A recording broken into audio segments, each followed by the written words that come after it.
तो good morning दोस्तों, आप सभी साथियों का स्वागत है आपके अपने चैनल में।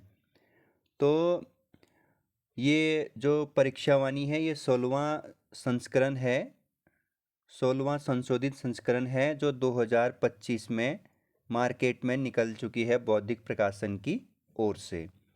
आज हम इस एपिसोड में जो 16वां संशोधित संस्करण है परीक्षावाणी के अंतर्गत अध्याय नंबर 22 जिसमें उत्तराखंड समसामयिकी के बारे में दिया गया है, इस अध्याय के बारे में चर्चा करेंगे।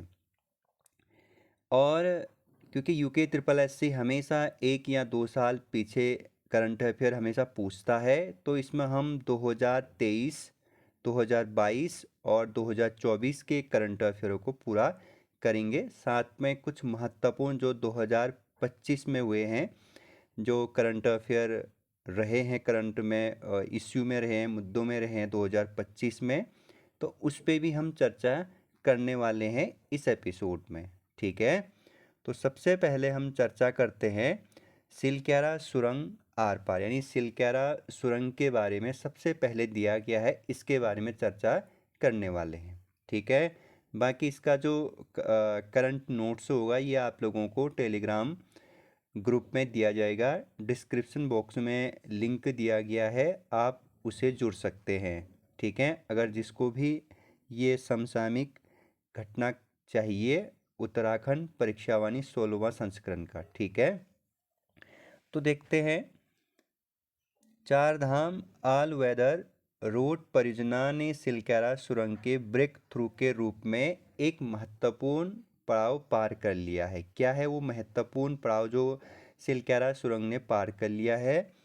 लगभग 82 माह में कई चुनौतियां आई सामने। आखिरकार सुरंग की खुदाई का काम 16 अप्रैल 2025 को पूरा हो गया है। तो महत्वपूर्ण पॉइंट आप लोगों के लिए हो जाता है कि जो उत्तरकाशी में जो सिलक्यारा सुरंग बन रहा था वो बन करके अब पूरा हो चुका है 16 अप्रैल 2025 को। ठीक हो गया। उत्तरकाशी जिला मुख्यालय से तकरीबन 50 किलोमीटर दूर पर यमुनोत्री राष्ट्रीय राजमार्ग पर, किस राष्ट्रीय राजमार्ग पर यह सिलक्यारा सुरंग है? तो यमुनोत्री राष्ट्रीय राजमार्ग पर। और 1384 करोड़ रुपए की लागत से जो ये सुरंग बन रही है, इसकी जो टोटल लंबाई है वो 4.5 किलोमीटर है। ठीक है, याद रखेंगे, ये इससे पहले पीसीएस में पूछा जा चुका सवाल है। अब यहाँ पे रुपए ना पूछ दें, इसीलिए आप लोगों को याद रखना है 1384 करोड़ रुपए की लागत से यह सुरंग बन करके तैयार हो चुका है। और लंबाई मैंने आप लोगों को बता दिया है। सिलक्यारा से लेकर पोलगांव यानी बरकोट सुरंग का निर्माण कार्य जो चल रहा था वो जुलाई 2018 से शुरू हुआ था। यानी ये सिलक्यारा सुरंग का काम कब से शुरू हुआ था? 2018 से हुआ था। ठीक है, राज्य की सबसे लंबी सड़क सुरंग का निर्माण राष्ट्रीय राजमार्ग एवं अवसंरचना विकास निगम लिमिटेड के दिशा निर्देश में किस कंपनी ने? नवयुग कंपनी कर रही है। कौन सी कंपनी ने इस सिलक्यारा सुरंग का कार्य पूरा कर लिया? नवयुग कंपनी ने। 12 नवंबर 2023 को सुरंग में सिलक्यारा की तरफ भूस्खलन होने से 8 राज्यों के 41 श्रमिक सुरंग के अंदर फंस गए थे 17 दिनों तक। ठीक है, तो इसमें काफ़ी जद्दोजहद करने के उपरांत अंततः 41 श्रमिकों को सकुशल बाहर निकाल लिया गया राज्य सरकार की ओर से। ये जो 41 श्रमिक है इसके बारे में हम आगे चर्चा करेंगे। 17 दिन का टोटल कार्यक्रम किस तरीके से बचाव अभियान चला, ऑपरेशन सुरंग के बारे में, ऑपरेशन सिलक्यारा सुरंग, उसके बारे में बाद में चर्चा हम करेंगे। ठीक है, अभी जितना दिया गया उसी पर हम विराम लगाते हैं। ठीक है, तो 8 राज्य के 41 श्रमिक सुरंग के अंदर फंस गए थे। ठीक है, तो ये सिलक्यारा सुरंग के बारे में पूरा हुआ। अब जो दूसरा करंट अफेयर दिया गया है इसमें वो दिया गया है देश की सबसे लंबी रेल सुरंग की खुदाई पूरी। ये इम्पोर्टेंट है, इसको मोस्ट इम्पोर्टेंट लगा दीजिएगा।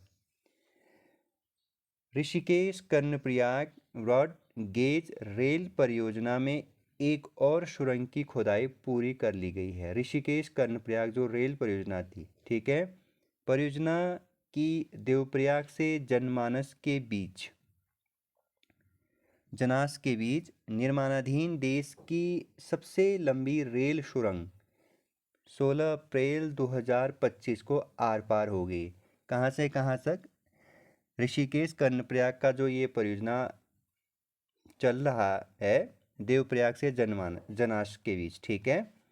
तो अगर पूछा जाएगा आप लोगों से कि इसकी जो टोटल लंबाई है जो 14.57 यानी 57 किलोमीटर लंबी सुरंग का निर्माण प्रतिमाह 413 मीटर की औसत दर से टनल बोरिंग मशीन यानी TBM के जरिए किया गया। बता दें कि इस सुरंग का नाम बाबा बोकनाक रखने का प्रस्ताव CM धामी ने केंद्र को भेजा है, ठीक है। तो इसे भी आप याद जरूर रखिएगा। नेक्स्ट जो करंट अफेयर है वो महत्वपूर्ण है, वो है उत्तराखंड में रोपवे परियोजना।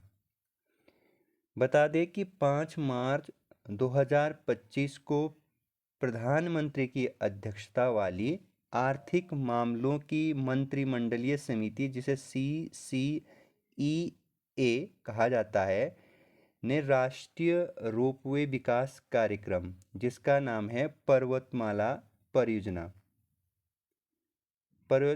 परियोजना के तहत उत्तराखंड में काफ़ी सारे रोपवे को अंजाम दिया जा रहा है। पर्वतमाला परियोजना के तहत राज्य में 2 प्रमुख रोपवे परियोजना को मंजूरी प्रदान की है। तो पर्वतमाला परियोजना के तहत राज्य में कौन से वो 2 प्रमुख रोपवे परियोजना है जिसे मंजूरी दी गई है? पहली परियोजना है गोविंद घाट से हेमकुंड साहिब रोपवे, जिसकी टोटल लंबाई है 12.4 किलोमीटर। महत्वपूर्ण है, आगे आने वाले एग्जामों में देखने को मिलेगा। इसकी टोटल लागत है 2730 करोड़ की लागत से गोविंद घाट से हेमकुंड साहिब रोपवे परियोजना। दूसरी जो परियोजना है वो है सोनप्रयाग से केदारनाथ तक की जो दूरी है, वो रोपवे की जो दूरी है वो 12.9 किलोमीटर की है। तो दूसरी सोनप्रयाग से केदारनाथ रोपवे परियोजना है, और जो इसकी टोटल लागत है वो 4081 करोड़ रुपए की लागत से यह रोपवे बनाई जा रही है, ठीक है। दोनों परियोजनाओं को सार्वजनिक निजी भागीदारी यानी PPP यानी पब्लिक प्राइवेट पार्टनरशिप ढांचे में डिजाइन, निर्माण, वित्तीय संचालन एवं हस्तांतरण मॉडल के तहत निष्पादित किया जाएगा, ठीक है। यहाँ पे आप लोगों को याद रखना है कि पर्वतमाला परियोजना के तहत कौन से 2 परियोजना उत्तराखंड को मतलब मंजूरी दी गई है। तो याद रखेंगे गोविंद घाट से हेमकुंड और सोनप्रयाग से केदारनाथ। वहीं आपको याद होगा कि सुदूर और पहाड़ी क्षेत्रों में अंतिम छोर तक कनेक्टिविटी यानी संपर्क बढ़ाने के लिए भारत सरकार ने वर्ष 2022 के बजट में राष्ट्रीय रोपवे विकास कार्यक्रम पर्वतमाला की क्या की थी? घोषणा की थी। National highway logistics management limited द्वारा कार्यान्वित इस पहल यानी पर्वतमाला का लक्ष्य 5 वर्षों के भीतर 12,000 किलोमीटर, कितने किलोमीटर? 12,000 किलोमीटर तक 250 से अधिक रोपवे परियोजनाएं विकसित करना है। इस कार्यक्रम के तहत दोस्तों उत्तराखंड, हिमाचल प्रदेश, जम्मू और कश्मीर, अरुणाचल और सिक्किम जैसे राज्यों को कवर किया गया है, ठीक है। तो मैंने कहा ना कि बहुत सारी परियोजनाओं को पर्वतमाला परियोजना में रखे गए हैं रोपवे को, लेकिन मुख्य जो प्रमुख अभी है वो गोविंद घाट और याद रखेंगे सोनप्रयाग वाला, ठीक। नेक्स्ट जो करंट अफेयर है आज के सेशन का, जो लास्ट करंट अफेयर हम करते हैं वो है आसन आर्द्र भूमि देहरादून के बारे में चर्चा। जनवरी 2025 में देहरादून जिले के आसन आर्द्रभूमि जो कि उत्तराखंड में पक्षियों हेतु एकमात्र रामसर स्थल है।